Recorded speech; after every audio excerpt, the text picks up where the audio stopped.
Hello aspirants, welcome to our YouTube channel मेधावी।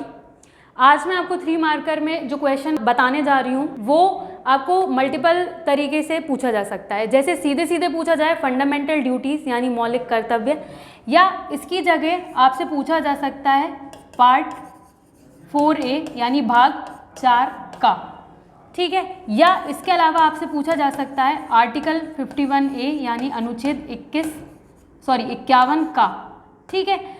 क्यों?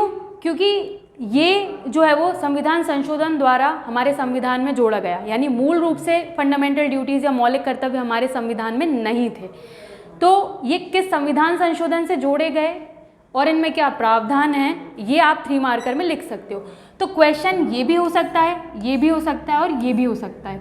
तो अगर पार्ट 4A क्वेश्चन में है तो हम लिखेंगे कि यह एक ऐसा भाग है जिसमें सिर्फ एक अनुच्छेद 51 का यानी 51A है और ये मौलिक कर्तव्यों को परिभाषित करता है। इसमें मूल रूप से हमारे 10 मौलिक कर्तव्य 10 फंडामेंटल ड्यूटीज़ को बताया गया था, जो कि सिटीजन्स पे एक मॉरल ऑब्लिगेशन स्थापित करती हैं, मॉरल ऑब्लिगेशंस लगाती हैं। और बाद में वर्ष 2002 में 86वें संविधान संशोधन के द्वारा जब शिक्षा का अधिकार जोड़ा गया, तब एक 11वीं मौलिक कर्तव्य या 11वें मौलिक कर्तव्य 11 फंडामेंटल ड्यूटी को भी इसमें जोड़ा गया। तो इसके आपके जो भी फैक्ट्स रहेंगे वो यही रहेंगे कि पार्ट 4A में आर्टिकल 51A में मूल रूप से 10 फंडामेंटल ड्यूटीज़ की बात होती है, जो अब बढ़कर 86वें संविधान संशोधन के बाद 11 हो चुकी हैं।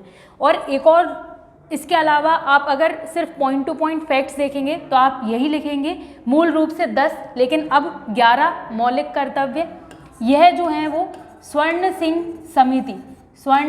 सिंह कमेटी की अनुशंसा के बाद 42वें संविधान संशोधन 42nd कॉन्स्टिट्यूशनल अमेंडमेंट 1976 से जोड़ी गई और इनका जो स्रोत है वो सोवियत संघ यानी USSR से ये प्रिंसिपल्स लिए गए हैं।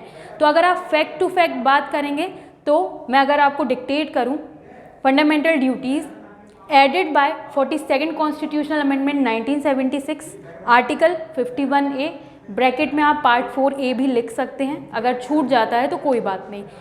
Originally 10 but in present 11 duties on the citizens, recommendation by Swaran Singh committee, inspired by Soviet Union या inspired as Soviet Union principal.